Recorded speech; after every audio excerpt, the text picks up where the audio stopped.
ആകാശവാണി.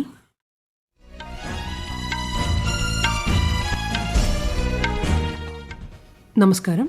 വാർത്തകൾ വായിക്കുന്നത് ലിൻസ സിറാജ്.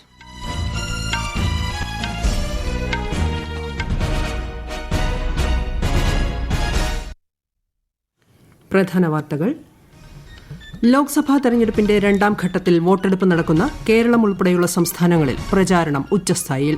ദേശീയ നേതാക്കൾ രംഗത്ത്. കേന്ദ്ര ഏജൻസികളുടെ പ്രവർത്തനം സ്വതന്ത്രമെന്നും താൻ ജനസേവകൻ മാത്രമെന്നും പ്രധാനമന്ത്രി നരേന്ദ്രമോദി. കോൺഗ്രസ് അധികാരത്തിലെത്തിയാൽ പൌരത്വ ഭേദഗതി നിയമം റദ്ദാക്കുമെന്ന് AICC general secretary Priyanka Gandhi. Lok Sabha തെരഞ്ഞെടുപ്പിന്റെ മൂന്നാം ഘട്ടത്തിനുള്ള നാമനിർദ്ദേശ പത്രികകളുടെ സൂക്ഷ്മ പരിശോധന അവസാനിച്ചു. ഇന്ന് മഹാവീർ ജയന്തി. ആശംസ നേർന്ന് രാഷ്ട്രപതിയും പ്രധാനമന്ത്രിയും. IPL ക്രിക്കറ്റിൽ ഡൽഹി ക്യാപിറ്റൽസിനെതിരെ സൺറൈസേഴ്സ് ഹൈദരാബാദിന് ജയം. ISL ഫുട്ബോളിൽ FC ഗോവ സെമിയിൽ. വാർത്തകൾ വിശദമായി.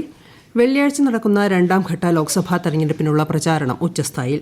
ദേശീയ ജനാധിപത്യ സഖ്യത്തിന്റെയും INDIA സഖ്യത്തിന്റെയും മറ്റ് പാർട്ടികളുടെയും മുതിർന്ന നേതാക്കൾ രാജ്യത്ത് വിവിധയിടങ്ങളിലെ പ്രചാരണ പരിപാടികളിൽ സജീവമാണ്.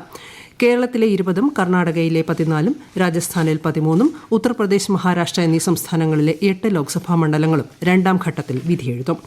ഇതിനു പുറമെ മധ്യപ്രദേശിൽ നിന്ന് 7 സീറ്റുകളിലേക്കും അസം, ബീഹാർ എന്നിവിടങ്ങളിൽ നിന്ന് 5 സീറ്റുകളിലേക്കും പശ്ചിമബംഗാൾ, ഛത്തീസ്ഗഡ് എന്നിവിടങ്ങളിൽ 3 സീറ്റുകളിലേക്കുമുള്ള തെരഞ്ഞെടുപ്പും രണ്ടാം ഘട്ടത്തിലാണ് നടക്കുക.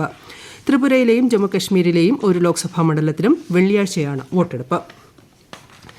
കേരളത്തിലാകെയുള്ള 20 ലോക്സഭാ മണ്ഡലങ്ങളിലേക്കുള്ള വോട്ടെടുപ്പിന് ഇനി 4 ദിവസം മാത്രം ശേഷിക്കെ പ്രചാരണം അത്യുച്ചസ്ഥായിൽ. 3 മുന്നണികളുടെയും ദേശീയ നേതാക്കളടക്കം പ്രചാരണ പരിപാടികളിൽ സജീവമാണ്. വെള്ളിയാഴ്ചയാണ് സംസ്ഥാനം പോളിംഗ് ബൂത്തിലെത്തുക. വിശദാംശങ്ങളിലേക്ക്. മലപ്പുറത്തെ NDA സ്ഥാനാർത്ഥി അബ്ദുൾ സലാമിന്റെ പ്രചരണത്തിനായി കേന്ദ്ര സഹമന്ത്രി VK സിംഗ് ഇന്ന് മലപ്പുറം എടവണ്ണപ്പാറയിലെത്തും.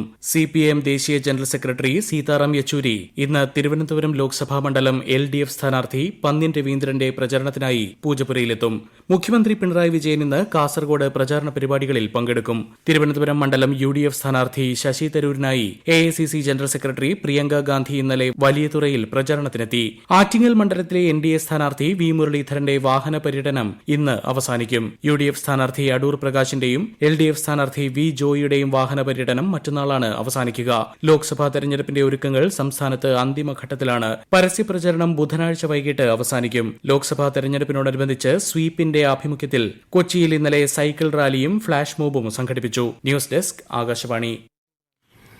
രാജ്യത്ത് ലോക്സഭാ തെരഞ്ഞെടുപ്പിന്റെ മൂന്നാം ഘട്ടത്തിനുള്ള നാമനിർദ്ദേശ പത്രികകളുടെ സൂക്ഷ്മ പരിശോധന ഇന്നലെ അവസാനിച്ചു. നാളെയാണ് സ്ഥാനാർത്ഥിത്വം പിൻവലിക്കാനുള്ള അവസാന ദിവസം. പത്രിക സമർപ്പിക്കാനുള്ള അവസാന തീയതി വെള്ളിയാഴ്ചയായിരുന്നു.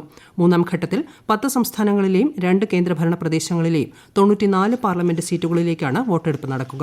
മെയ് 7-നാണ് വോട്ടെടുപ്പ്. എൻഫോഴ്സ്മെന്റ് ഡയറക്ടറേറ്റ്, CBI തുടങ്ങിയ കേന്ദ്ര ഏജൻസികളെ സ്വതന്ത്രമായി പ്രവർത്തിക്കാൻ അനുവദിക്കണമെന്ന് പ്രധാനമന്ത്രി നരേന്ദ്രമോദി ഒരു സ്വകാര്യ വാർത്താ ചാനലിന് നൽകിയ അഭിമുഖത്തിൽ സംസാരിക്കുകയായിരുന്നു അദ്ദേഹം. സർക്കാരും രാഷ്ട്രീയ പ്രവർത്തകരും അവയുടെ പ്രവർത്തനത്തിൽ ഇടപെടരുത്. കേന്ദ്ര ഏജൻസികളെ ദുരുപയോഗം ചെയ്യുന്നു എന്ന ആരോപണത്തെക്കുറിച്ചുള്ള ചോദ്യത്തിന് മറുപടിയായി അവർ അവരുടെ ജോലി മാത്രമാണ് ചെയ്യുന്നതെന്നും പ്രധാനമന്ത്രി എന്ന നിലയിൽ തനിക്ക് പോലും EDയുടെ പ്രവർത്തനങ്ങളിൽ ഇടപെടാൻ അവകാശമില്ലെന്നും ശ്രീ മോദി പറഞ്ഞു. താൻ ജനസേവകൻ മാത്രമാണെന്നും അധികാരവും സ്ഥാനമാനങ്ങളും ആസ്വദിക്കുന്ന വ്യക്തിയല്ലെന്നും അദ്ദേഹം പറഞ്ഞു. സ്വാതന്ത്ര്യത്തിന് ശേഷം ഏറ്റവും കൂടുതൽ കാലം രാജ്യം ഭരിച്ച കോൺഗ്രസ് ജനസേവനത്തിനുള്ള അവസരം നഷ്ടപ്പെടുത്തിയതായി പ്രധാനമന്ത്രി കുറ്റപ്പെടുത്തി. കോൺഗ്രസ് അധികാരത്തിലെത്തിയാൽ പൌരത്വ ഭേദഗതി നിയമം റദ്ദാക്കുമെന്ന് AICC general secretary Priyanka Gandhi. Thiruvananthapuram Lok Sabha മണ്ഡലം UDF സ്ഥാനാർത്ഥി ശശി തരൂരിന്റെ പ്രചാരണത്തോടനുബന്ധിച്ച് നടത്തിയ പൊതുയോഗത്തെ അഭിസംബോധന ചെയ്യുകയായിരുന്നു അവർ. കേരളത്തിലെ മുഖ്യമന്ത്രി BJPയോടൊപ്പം ചേർന്ന് രാഹുൽ ഗാന്ധിയെ വിമർശിക്കുന്നതായി അവർ ആരോപിച്ചു. ലോക്സഭാ തെരഞ്ഞെടുപ്പുമായി ബന്ധപ്പെട്ട് അവശ്യ സർവീസിൽ ഉൾപ്പെട്ടവർക്ക് ഇന്നും നാളെയും മറ്റന്നാളും രാവിലെ 9 മണി മുതൽ വൈകിട്ട് 5 മണി വരെ തപാൽ വോട്ട് ചെയ്യാം. തിരുവനന്തപുരം ലോക്സഭാ മണ്ഡലത്തിൽ ഡ്യൂട്ടിക്ക് നിയോഗിച്ചിട്ടുള്ളവർ പട്ടം സെന്റ് മേരീസ് സ്കൂളിലും, ആറ്റിങ്ങൽ മണ്ഡലത്തിൽ ഡ്യൂട്ടിക്ക് നിയോഗിച്ചിട്ടുള്ളവർ ആറ്റിങ്ങൽ ഗവൺമെന്റ് ITIയിലും ഒരുക്കിയിട്ടുള്ള കേന്ദ്രങ്ങളിൽ ആവശ്യമായ രേഖകളുമായി എത്തി വോട്ട് ചെയ്യാം. ഈ വാർത്തകൾ ആകാശവാണിയിൽ നിന്ന്. ആകാശവാണി വാർത്തകളും വാർത്താധിഷ്ഠിത പരിപാടികളും all India radio news Thiruvananthapuram എന്ന യൂട്യൂബ് ചാനലിൽ ലഭ്യമാണ്. കൂടുതൽ വാർത്തകൾക്കായി @all India radio news Thiruvananthapuram എന്ന ഫേസ്ബുക്ക് പേജും @AER_News_TVM എന്ന X ഹാൻഡിലും സന്ദർശിക്കാം. ഇന്ന് മഹാവീർ ജയന്തി. ജൈനമതത്തിന്റെ 24ാമത് തീർത്ഥങ്കരനായ ഭഗവാൻ മഹാവീരന്റെ ജന്മവാർഷിക ദിനത്തിൽ രാജ്യത്തെ ജനങ്ങൾക്ക് രാഷ്ട്രപതിയും പ്രധാനമന്ത്രിയും ആശംസകൾ നേർന്നു. അഹിംസയുടെയും അനുകമ്പയുടെയും പ്രതിരൂപമായ മഹാവീരന്റെ ആദർശങ്ങൾ മനുഷ്യരാശിയുടെ ക്ഷേമത്തിന് എന്നും വിലപ്പെട്ടതാണെന്ന് രാഷ്ട്രപതി ദ്രൌപദി മുർമു ആശംസാ സന്ദേശത്തിൽ പറഞ്ഞു. മഹാവീർ ജയന്തിയോടനുബന്ധിച്ച് ഇന്ന് രാവിലെ 10 മണിക്ക് ന്യൂഡൽഹിയിലെ ഭാരത് മണ്ഡപത്തിൽ 2550ാമത് ഭഗവാൻ മഹാവീർ നിർവാൺ മഹോത്സവം പ്രധാനമന്ത്രി നരേന്ദ്രമോദി ഉദ്ഘാടനം ചെയ്യും. ഇന്ത്യൻ നാവികസേന രാജ്യത്തിന്റെ കിഴക്കൻ തീരത്ത് പൂർവി ലഹർ എന്ന പേരിൽ പ്രത്യേക നാവിക അഭ്യാസം നടത്തി. സമുദ്ര സുരക്ഷാ വെല്ലുവിളികളെ നേരിടാനുള്ള ഇന്ത്യൻ നാവികസേനയുടെ ശേഷി വിലയിരുത്തുന്നതിന്റെ ഭാഗമായാണ് അഭ്യാസ പ്രകടനം സംഘടിപ്പിച്ചത്.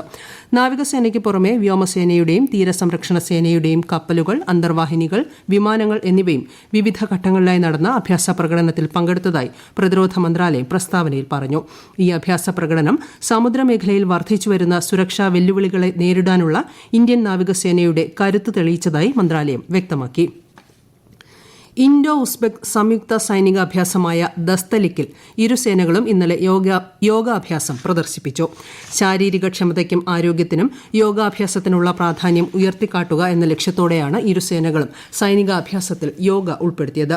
പർവ്വത പ്രദേശങ്ങളിലും അർദ്ധനഗര പ്രദേശങ്ങളിലും സംയുക്ത പ്രവർത്തനങ്ങൾ നടത്താനും സൈനിക സഹകരണങ്ങൾ പ്രോത്സാഹിപ്പിക്കുവാനും ദസ്തലിക് ലക്ഷ്യമിടുന്നു. മാൽദീവ്സ് പാർലമെന്ററി തെരഞ്ഞെടുപ്പ് ഇന്ന്.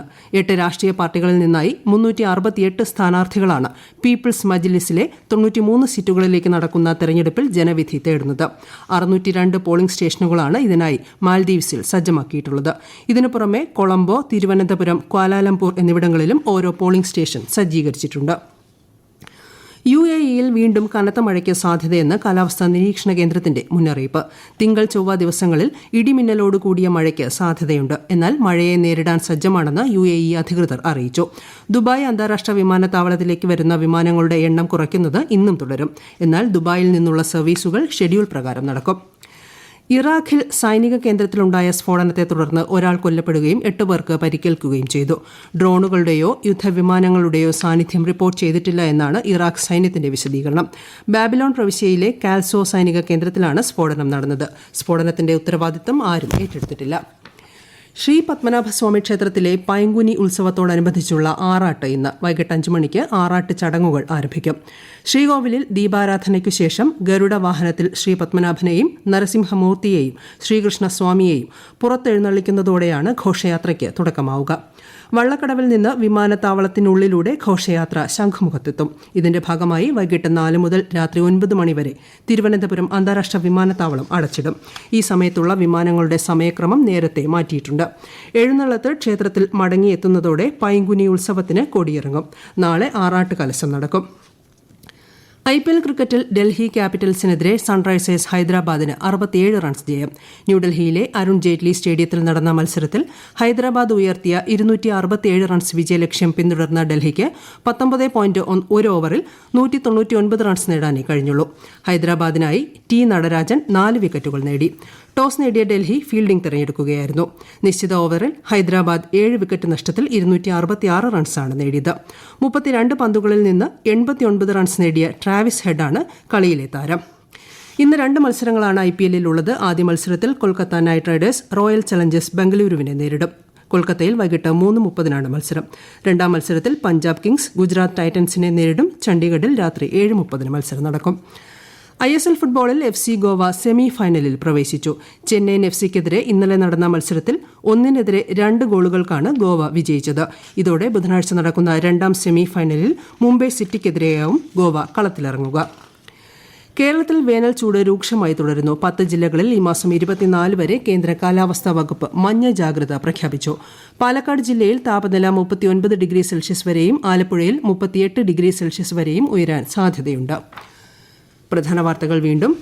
ലോക്സഭാ തെരഞ്ഞെടുപ്പിന്റെ 2ാം ഘട്ടത്തിൽ വോട്ടെടുപ്പ് നടക്കുന്ന കേരളം ഉൾപ്പെടെയുള്ള സംസ്ഥാനങ്ങളിൽ പ്രചാരണം ഉച്ചസ്ഥായിയിൽ. ദേശീയ നേതാക്കൾ രംഗത്ത്. കേന്ദ്ര ഏജൻസികളുടെ പ്രവർത്തനം സ്വതന്ത്രമെന്നും താൻ ജനസേവകൻ മാത്രമെന്നും പ്രധാനമന്ത്രി നരേന്ദ്രമോദി. കോൺഗ്രസ് അധികാരത്തിലെത്തിയാൽ പൌരത്വ ഭേദഗതി നിയമം റദ്ദാക്കുമെന്ന് AICC general secretary Priyanka Gandhi. Lok Sabha തെരഞ്ഞെടുപ്പിന്റെ 3ാം ഘട്ടത്തിനുള്ള നാമനിർദ്ദേശ പത്രികകളുടെ സൂക്ഷ്മ പരിശോധന അവസാനിച്ചു. ഇന്ന് മഹാവീർ ജയന്തി. ആശംസ നേർന്ന് രാഷ്ട്രപതിയും പ്രധാനമന്ത്രിയും. IPL ക്രിക്കറ്റിൽ ഡൽഹി ക്യാപിറ്റൽസിനെതിരെ സൺറൈസേഴ്സ് ഹൈദരാബാദിന് ജയം. ISL ഫുട്ബോളിൽ FC ഗോവ സെമിയിൽ. വാർത്തകൾ കഴിഞ്ഞു. അടുത്ത വാർത്താ പ്രക്ഷേപണം ഉച്ചയ്ക്ക് 12:30.